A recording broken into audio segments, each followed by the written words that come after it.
एष सुरासुरमणुसिन्धवन्दितं घोदघायिकं ममलं प्रणमामि वर्धमानं तित्थं धम्मस्य कर्तारं शेषे पुनतिथयरे ससौवसिद्धे विशुद्धसद्भावे समनेय नानदंसन चरित तव वीर्यायारे ते सव्वे समगं पत्तेगमेव पत्तेगं वन्दामि अवट्टन्ते अर्हन्ते मानुषे खेत्ते किच्चार्हन्ताणं सिद्धाणं तणम गणहराणं अच्छावयवगानं साहूनं चेदि सव्वेसिं तेसिं विशुद्धदंसन नानपहाना समं समासेज्य उवसंपयामि सम्मं जत्तो निवाण संपत्ती। स्वाध्याय कक्ष संपेपर्यंत आपणा सर्वांना चतुर्विध आहाराचा त्याग असणार आहे। अंतिम शासन नायक 1008 भगवान महावीर स्वामी की जय। द्वादशांग श्रुत देवी की जय।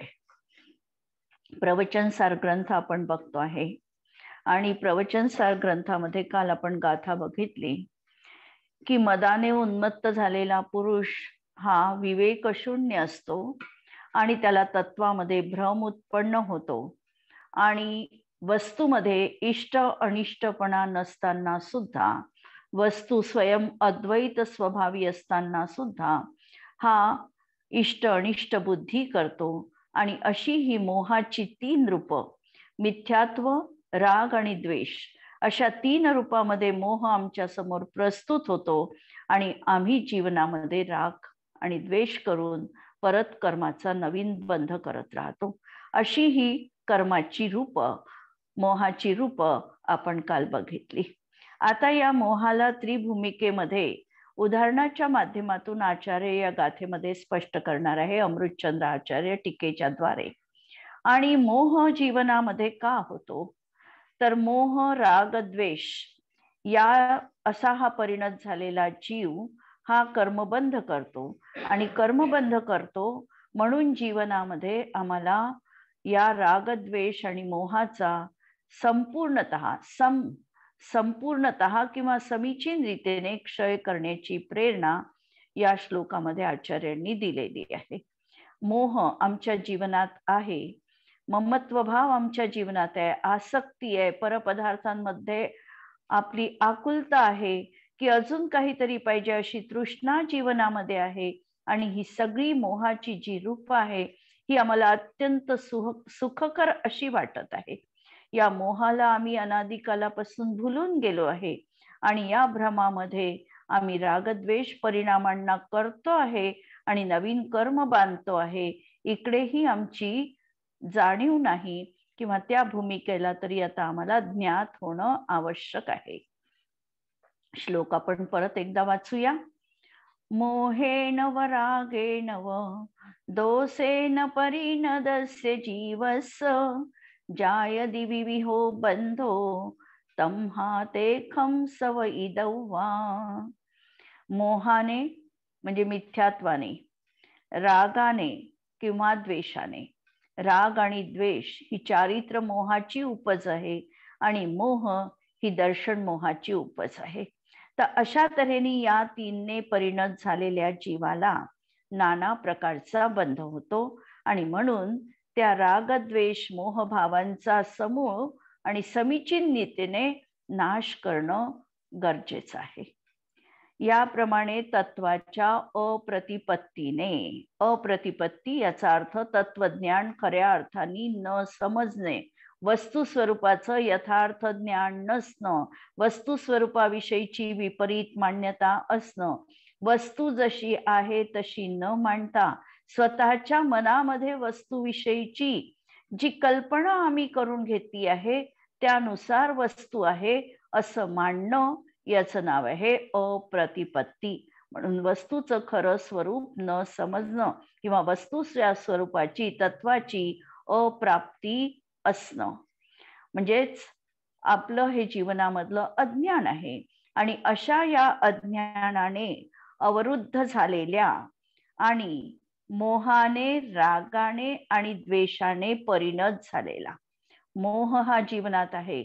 आणि मोहनीय हा कसा आहे तर आम्हाला वस्तू स्वरूपाचं यथार्थ दिग्दर्शन करूच देत नाही, अशी ही मोहाची झापड आमच्या जीवनात आहे की आम्हाला खरं काय आहे हे लक्षातच येत नाही, वस्तुस्थिती जाणताच येत नाही. असा हा जीव या ठिकाणी अवरुद्ध झालेला आहे. आणि त्यामुळे हा मोहानी, रागानी आणि द्वेषाने परिणत होतो. अशा या जीवाला तृणपटलाने झाकलेल्या खड्ड्याला पोचलेल्या हत्तीप्रमाणे.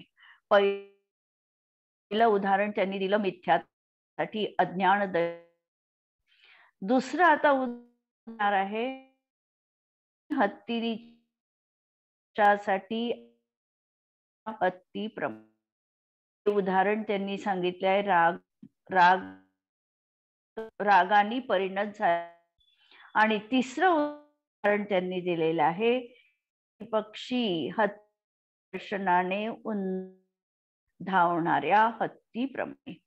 म्हणजे हत्तीच्या संदर्भामध्ये दिलेली आहे, एक हत्ती अज्ञाना कसा बंदिस्त प्राप्त होतो, एक कसा बंधन, एक द्वेषाने कसा प्राप्त होतो, त्या ठिकाणी त्यांनी उदाहरणं त्यांनी दिलेली आहे. अशा प्रकारचा जीव बंध करतो. म्हणून आणि मोह समीचीन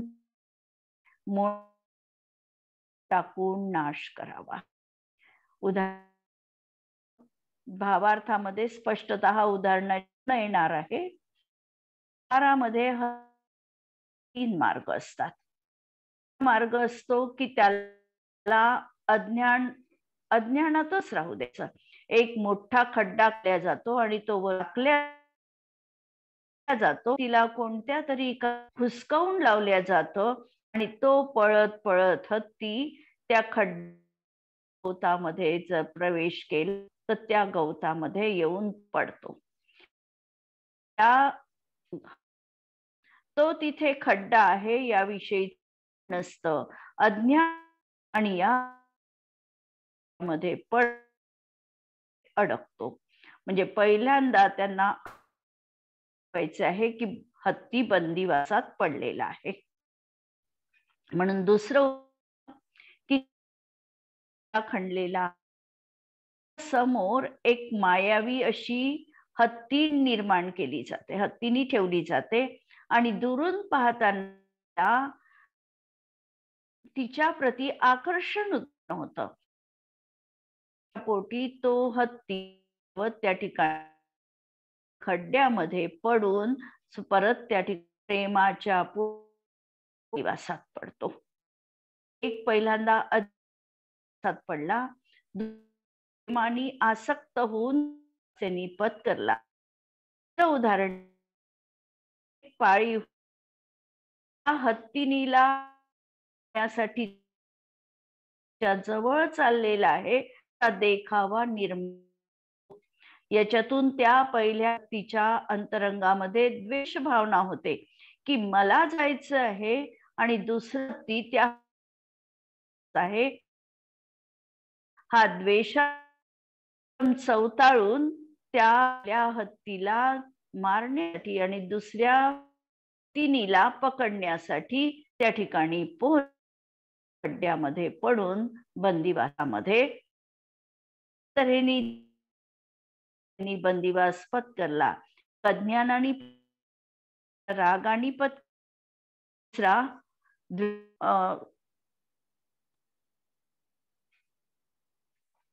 प्रेमाचं जे बंधन असतं हे अत्यंत तोडण्यासाठी कठीण असतं.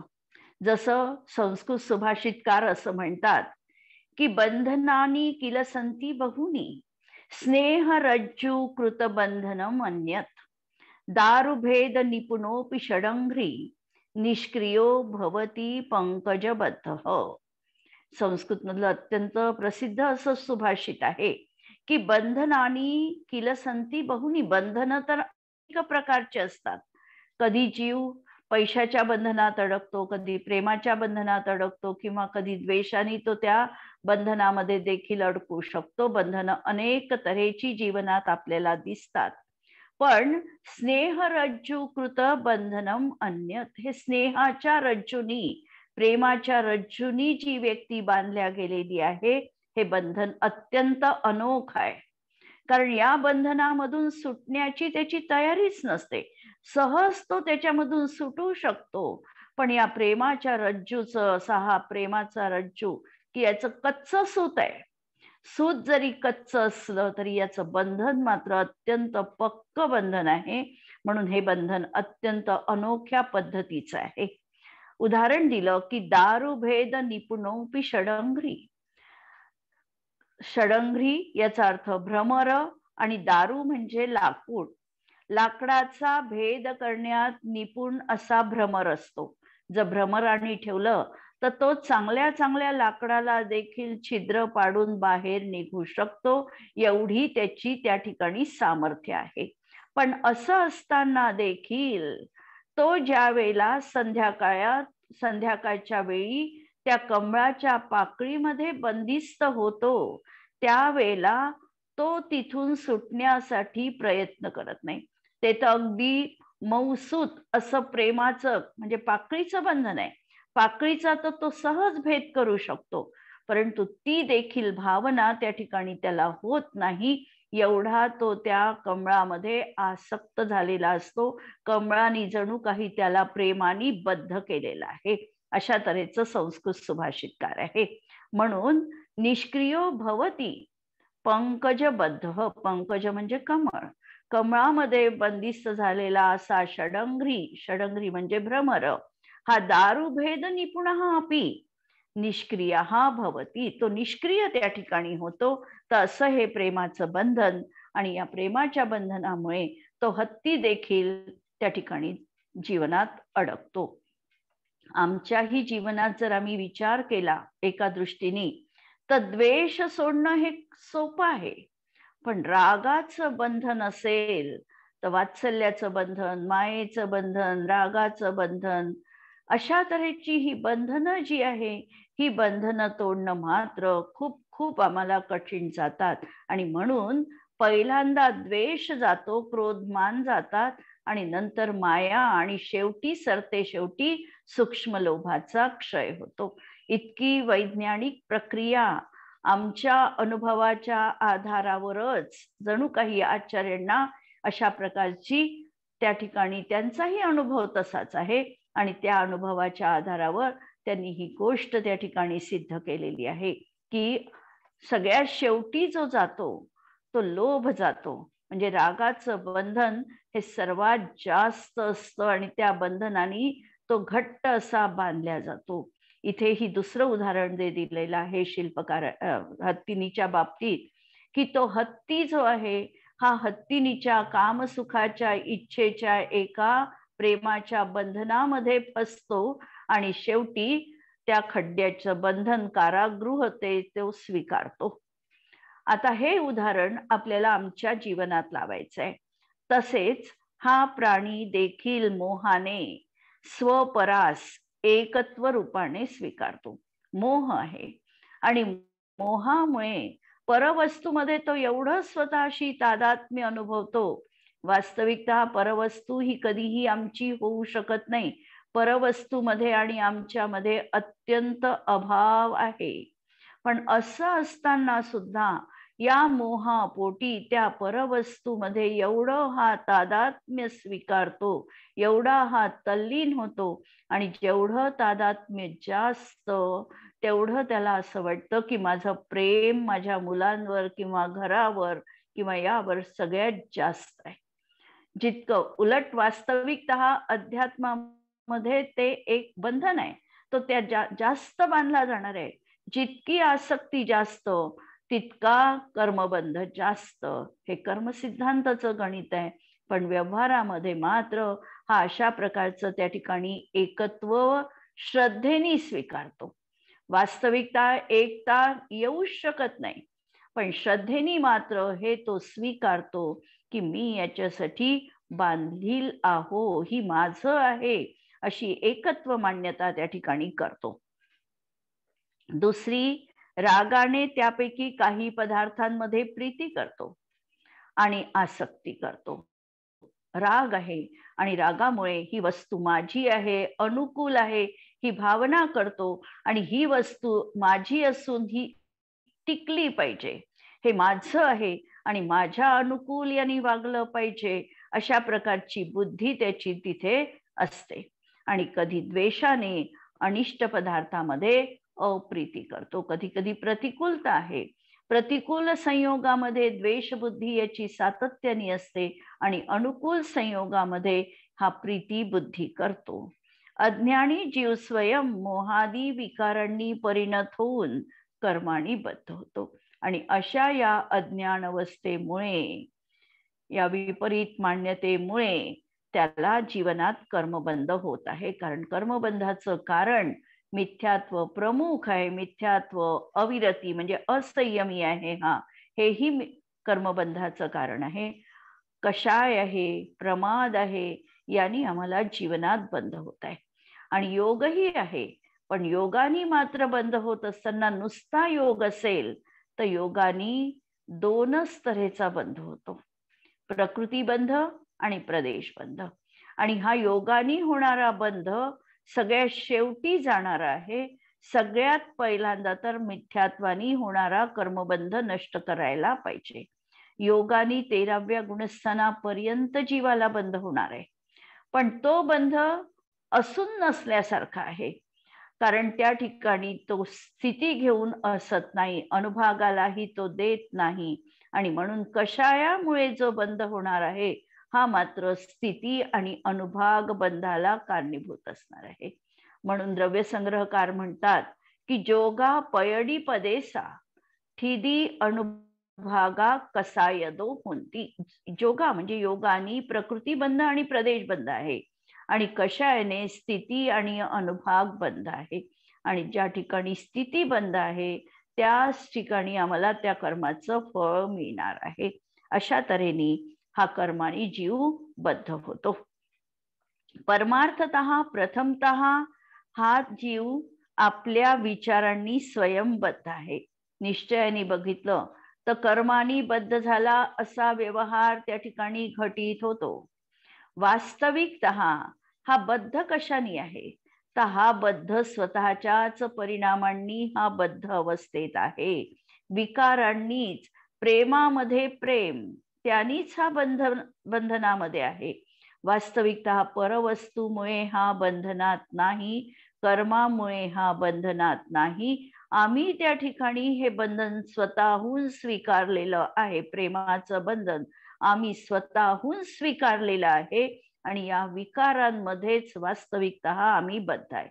एक उदाहरण आहे की उंटांचा कळप चाललेला होता आणि नेमके 100 उंट त्या ठिकाणी होते. उंटाचा जो रखवाला होता त्यांनी सगळ्या उंटांना बांधण्यासाठी रात्र झाली, दोऱ्या काढल्या आणि उंटाला बांधायला सुरुवात केली. त्याच्याजवळ 99 दोऱ्या निघाल्या, एक कुठेतरी हरवली. 100व्या उंटाला त्याला बांधता आलं नाही. आता तो काळजी करायला लागला की याला बांधायचं कसं. तर एक जाणकार व्यक्ती त्या ठिकाणी आला, तर तो म्हणाला काही नाही, या प्राण्यांना बांधणं खूप सोपं असतं, तू असं कर, याला बांधायचं नाटक कर फक्त. आणि तो नाटक केल्यामुळे त्याला असं वाटेल की आपण बंधनात आहोत आणि तो कुठेही रात्रभर जाणार नाही. यांनी तसंच केलं की त्याला बंधनासारखं नाटक केलं, दोरी बांधल्यासारखं दाखवलं, हाताची ऍक्शन वगैरे केली आणि त्याला खुंटीला बांधून टाकलं, कल्पनेने बांधलं. आता झालं काय, दुसऱ्या दिवशी सकाळी उठून पाहिलं, उंट सगळे जागच्या जागी होते. 99 उंटांना त्यांनी दोऱ्यांनी बांधलेलं होतं, 99 उंटांच्या दोऱ्या त्यांनी सोडल्या आणि उंट चालायला लागले. पण हा जो 100वा उंट होता, ज्याला बांधलं नव्हतंच वास्तविकतः, तो काही चालायला तयारच होत नव्हता. मग याला प्रश्न पडला की हाला काय झालं, हा का बरं चालत नाहीये. परत ती जाणकार व्यक्ती म्हणायला लागली की तू काल त्याला कल्पनेनी बांधलाय ना, आज तू त्याला कल्पनेनी सोडायचं नाटक कर आणि त्यानंतरच तो चालायला लागेल. आणि त्यांनी तसंच केलं की त्याला कल्पनेनी परत सोडण्याचं नाटक केलं आणि ते केल्याबरोबर तो उंट चालायला लागला.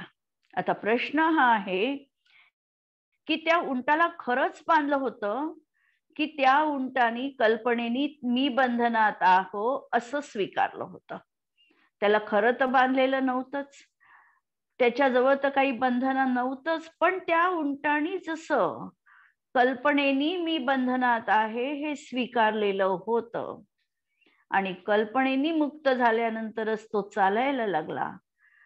आम्ही देखील कल्पनेनीच आमच्या बंधनात आहोत आणि जेव्हा आमची ही कल्पना आम्ही स्वतः तोडायची आहे, जेव्हा आम्ही ही आमची कल्पना तोडण्यास समर्थ होऊ त्यावेळेला आमचं बंधन दूर होण्यासाठी ताबडतोब दूर होणार आहे. म्हणून कुठे कुठे आचार्यांनी शब्द ठेवलेले आहे की झटिती.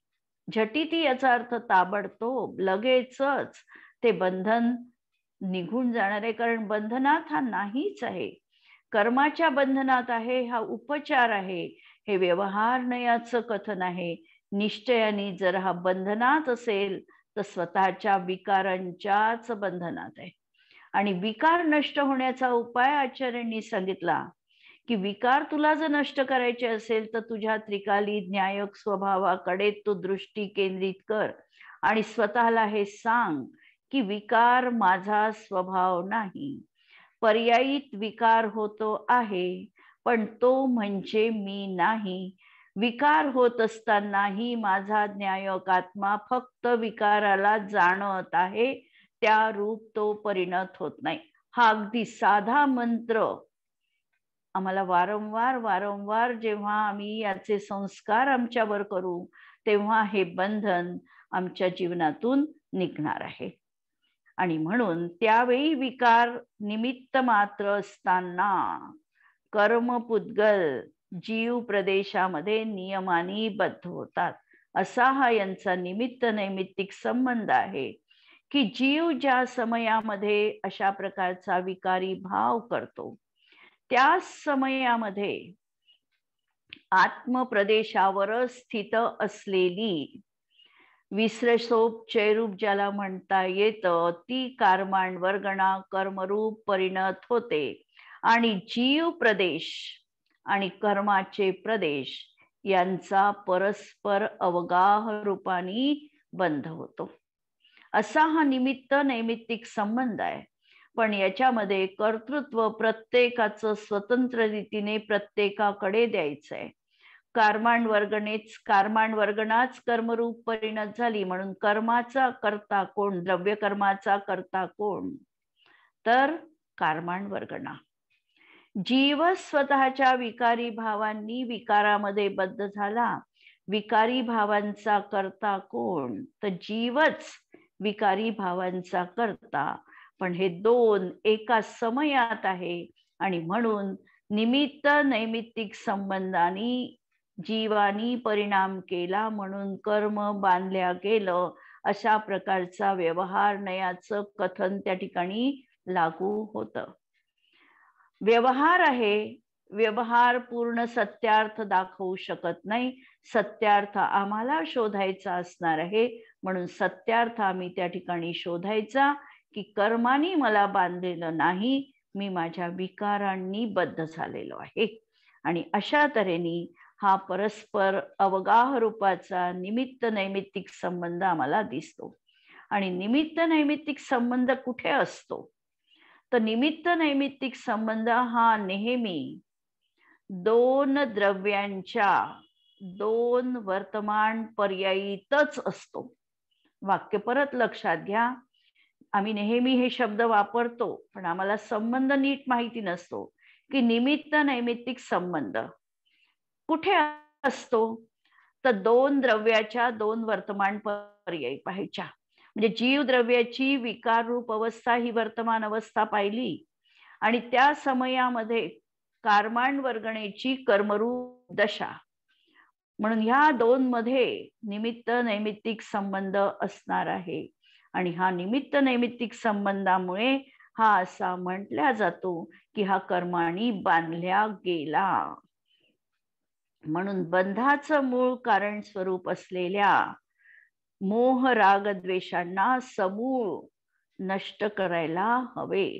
अशा तऱ्हेची या 84 नंबरची गाथा आणि याचा मतितार्थ आपण बघूया की मोहाच्या ज्या राग द्वेष मोह या 3 भूमिका आहे त्यांना नष्ट करणे हे जीवाचं परम कर्तव्य आहे. कारण हे नष्ट झाल्याशिवाय आम्हाला खऱ्या सुखाची प्राप्ती होऊ शकत नाही. खरा ज्ञानाचा आनंद आम्ही जीवनामध्ये अनुभवू शकत नाही. वस्तू स्वरूपाचं ज्ञान नसणारा जीव मोह राग द्वेष रूपाने परिणत होऊन विविध बंधनामध्ये पडतो.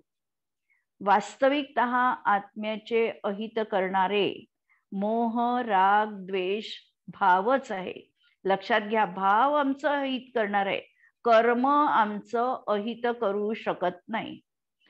आमचे भावच आमचं वास्तविकतः अहित करणार आहे.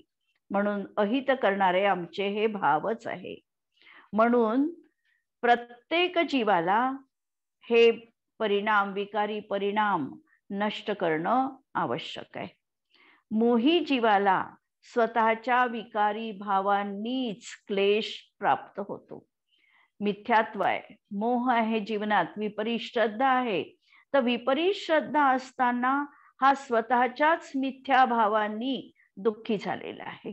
जसं मारीचीचा जीव आहे. मारीचीच्या जीवानी 363 मतांची विरुद्ध मतांची स्थापना करून आपल्याच परिणामांनी आपलं संसार परिभ्रमण वाढविलं. त्याला दुसरा कुणीही जबाबदार नव्हता. आणि मारीचीच्या बाबतीत तर त्यांना उपदेश करते साक्षात तीर्थंकर मिळालेले होते. आणि असं असताना देखील एवढं प्रबल निमित्त कारण असताना सुद्धा त्यांचा विपरीत परिणाम झाला. कारण त्यांना तशा प्रकारच्या त्या रागानीच ते त्या ठिकाणी बद्ध झाले. म्हणून स्वतःच्या विकारी भावांनीच ते संसारामध्ये भटकले. जीव जेव्हा रागद्वेष मोहरूप परिणाम करतो तेव्हा कर्माण वर्गणा स्वयं कर्मरूप परिणमते. निमित्त नैमित्तिक हा संबंध अशा प्रकारचा आहे की ज्या समयात जीवाचा राग द्वेष किंवा मोहरूप परिणाम होतो, 2 परिणाम मोह आणि राग एका समयात असतात. कारण 2 गुण आहे. मिथ्यात्व ज्या समयात आहे त्या समयात अनंतानुबंधी रागद्वेषच आहे. मिथ्यात्व गेल्यानंतर मात्र दर्शन मोहनीय नसून मग राग द्वेष चारित्र मोहनीयाचा परिणाम दिसणार आहे. आणि हा चारित्र मोहाचा परिणाम अप्रत्याख्यान जडित प्रत्याख्यानावर जनित किंवा संज्वलन जनित असा रागद्वेषाचा परिणाम असणार आहे. म्हणून जेव्हा हा जीव रागद्वेष मोहरूप परिणत होतो तेव्हा त्या ठिकाणी आत्मप्रदेशावरच स्थित आहे ती कर्माण वर्गणा, दुसरीकडून कुठूनही येत नाही. ही विसरसोपचार रूप तत्पर आहे. तुम्ही भाव केले की त्या समयामध्ये ती कर्मरूप परिणत होणार आहे आणि ही जीवाशी बद्ध होते. असा हा निमित्त नैमित्तिक संबंध आहे. इष्ट विषयांची प्रीती याला रागभाव म्हटल्या जाते. आणि रागामध्ये माया, लोभ, हास्य, रती हे भाव लावावे लागतात. आणि अनिष्ट वस्तूची अप्रीती याला द्वेष म्हटल्या जाते. आणि द्वेषामध्ये क्रोध, मान, शोक, अरती यांचा समावेश करता येतो. तर अशा तऱ्हेने ह्या सगळ्या भावांना आम्हाला जीवनातून काढायचं आहे. हत्तीचं उदाहरण आपल्याला लक्षात ठेवायचं आहे. पहिल्या याच्यामध्ये तो अज्ञान आणि गड्ढ्यामध्ये पडला, दुसऱ्या याच्यामध्ये तो रागानी बंदिवासात पडला आणि तिसरा द्वेष भावना त्याच्या अंतरंगामध्ये उत्पन्न होऊन त्यांनी बंदिवास स्वीकारला. आणि या गाथेचा प्रयोग करताना संसार चक्रातून जर बाहेर पडायचं असेल तर स्वभावाचं अवलंबन घेऊन मोह राग द्वेषापासून जीवनामध्ये दूर व्हायला हवं. अशा तऱ्हेने ही आपण गाथा बघितली. यानंतर आपल्याला आमचा रागद्वेष मोह जर आम्हाला नष्ट करायचा आहे तर त्याची बाह्यतः अभिव्यक्ती कशी होते, कसं आम्ही ओळखायचं की आमच्या जीवनात मोह आहे, राग आहे, द्वेष आहे. म्हणून या मोहाला ओळखण्याचं आणि रागद्वेषाला ओळखण्याचं चिन्ह, बाह्य कारण म्हणजे बाह्यतः काय आम्हाला जाणवेल हे आचार्य या ठिकाणी दाखवत आहे. म्हणून ह्या चिन्हांनी त्यांना ओळखून म्हणजे ते सांगणार आहे त्या चिन्हांनी या मोहाची रागद्वेषाची तुम्ही ओळख पटवा आधी. जसं आयडेंटिटी पाहिजे आजकाल प्रत्येक गोष्टीला, तर ही जी आयडेंटिटी त्याची आहे मोहाची, रागाची, द्वेषाची, हे या ठिकाणी सांगतात आणि त्याचा नाश करावा ही प्रेरणा देतात. गाथा 85वी. अठ्ठे अजधा गहनम करुणा भावो यतिर्य मनुस एसु विषयेषु च पस्संगो मोहस्येदानि लिंगाणि. अठ्ठे अजदा गहनम करुणा भावो यतिर्य मनुएषु विषयेषु च पस्संगो मोहस्येदानि लिंगाणि. अठ्ठे अजदा गहनम. अठ्ठे म्हणजे पदार्थामध्ये, अजदा गहनम म्हणजे अयथार्थपणे ग्रहण करणे, पदार्थाचं अयथार्थ रीतीने ग्रहण करणं, म्हणजे वस्तू स्वरूप जसं आहे तसं न समजणं. नंतर करुणाभाव. करुणाभाव, करुणाभाव कुठे तर तिर्य मनुएषु करुणाभाव, मनुष्य आणि तिर्यांच्या मध्ये करुणाभाव.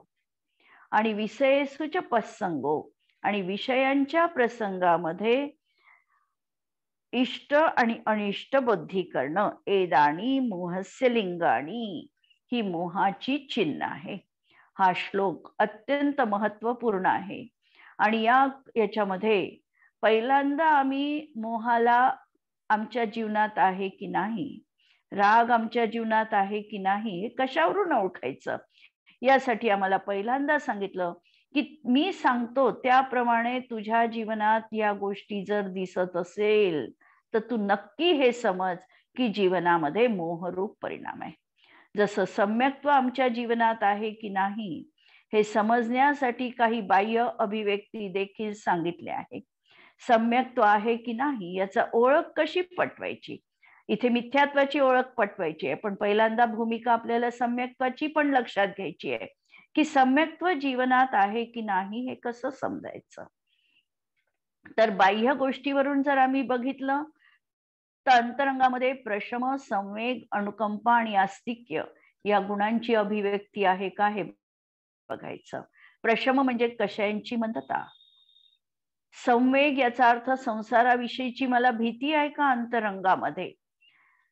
तिसरी अनुकंपा, सर्व प्राणी मात्रांविषयी माझ्या अंतःकरणामध्ये दयेचा परिणाम आहे का. आणि चौथं आस्तिक्य म्हणजे 6 द्रव्य आहे, आत्मा आहे, सुखदुःख आहे, परभव आहे, यावर श्रद्धा आहे का.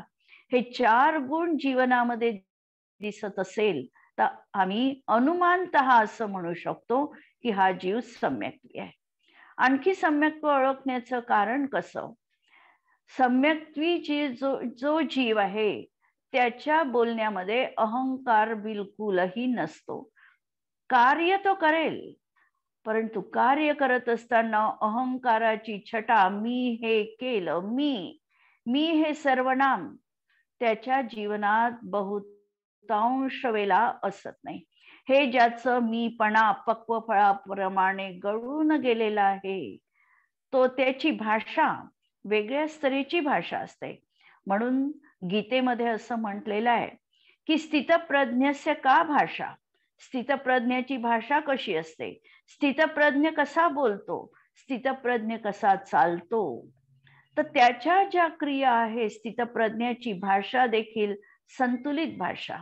कधीही अहंकाराचा, ममत्वाचा त्याच्या भाषेला स्पर्शही होत नाही, किंवा त्याचं बसणं उठणं जे आहे हे अत्यंत सजग पूर्ण असं त्याचं कार्य त्या ठिकाणी दिसतं. आणि हा जीव जो आहे हा खऱ्या अर्थाने सम्यक्त्वी म्हणू शकतो. सम्यक्त्वाची त्यांनी त्या ठिकाणी सम्यक्त्व नाही शब्द वापरला, स्थितप्रज्ञ. स्थितप्रज्ञ म्हणजे ज्याची प्रज्ञा स्थिर झालेली आहे, सम असम सगळ्या परिस्थितींमध्ये, राग द्वेषांमध्ये ज्याची बुद्धी सम आहे तो स्थितप्रज्ञ, ही त्यांची भाषा. आमच्या दृष्टीतून ती भाषा जर आम्ही वापरली तर सम्यक दृष्टीची भाषा देखील त्याचं भाषेवर अत्यंत नियंत्रण आहे. अहंकाराचा स्पर्शही त्या भाषेला कधीही असत नाही, अशी त्याची भाषा आहे. नंतर त्याच्या अंतरंगाचा जर विचार केला तर कुठल्याही व्यक्तीविषयी किंवा वस्तूविषयी त्याच्या अंतरंगामध्ये 6 महिन्यापेक्षा जास्त काळ आसक्ती, वैर भाव टिकत नाही. वैर, राग, द्वेष हे 6 महिन्यांच्या अधिक त्याच्या काळामध्ये टिकत नाही. तो अनंत संसाराला कारणीभूत अशा प्रकारचा राग, द्वेष, संक्लेश परिणाम जीवनात करत नाही. आणि चौथी गोष्ट, त्याच्या जीवनात पंचेंद्रियाच्या विषयी अत्यंत अनासक्त बुद्धी अभिप्रायात तरी असते. अभिप्रायामध्ये पंचेंद्रियाचे विषय मला सुख देऊ शकत नाही ही सातत्याने त्याची अभिप्रायामध्ये अकाट्य श्रद्धा असते. ही सम्यक्त्वी जीवनाची बाह्य लक्षण आहे. आता या ठिकाणी आचार्य सांगणार आहे की मिथ्यात्वाची बाह्य लक्षणं कोणती. जो जीव मिथ्यात्वी आहे याच्या विरुद्ध आपण लावून घेऊ शकतो की त्याच्या जीवनामध्ये या सगळ्या गोष्टी सम्यक्त्वीच्या जीवनात ज्या आहे त्या त्याच्या जीवनात दिसत नाही. पदार्थाला तो कधीही यथार्थ रीतीने जाणत नाही. मिथ्यात्वामध्ये स्व पर अशी सरमिसळ आम्हाला त्या ठिकाणी दिसते. मिथ्यात्वाचा उदय असताना जीव सदैव विपरीत मान्यता करतो. त्याच्या जीवनात कारण विपर्यास, भेदाभेद विपर्यास, स्वरूप विपर्यास या सगळ्या गोष्टी आम्हाला दिसतात. यथार्थ कारणाचा तो शोध घेऊ शकत नाही. नंतर स्वरूपाविषयी तो यथार्थ जाणू शकत नाही. आणि जिथे भेद आहे तिथे तो अभेद करतो आणि अभेद आहे तिथे तो भेद कल्पना करतो. याच्यावर आपण उद्याला चर्चा आणखी करूया, कारण ही गाथा आपल्याला अत्यंत खोलामध्ये जाऊन समजायची आहे. आणि करुणाभाव याचाही आम्हाला लक्षात अर्थ घ्यायचा आहे की करुणा अभाव म्हटलेला आहे आचार्यांनी. आता सम्यक दृष्टीच्या जीवनात करुणा नसते का, याही प्रश्नावर आम्हाला जयसेन आचार्यांच्या टीकेसहित उद्याला म्हणजे आपण परवाच्या दिवशी सोमवारच्या दिवशी ही गाथा कंप्लीट करूया. जिनवाणी के ज्ञान ते सुझे लोकालोक, सो जिनवाणी मस्तक नमो सदा देत हो घोक. नमो अरिहंताणम नमो सिद्धाणम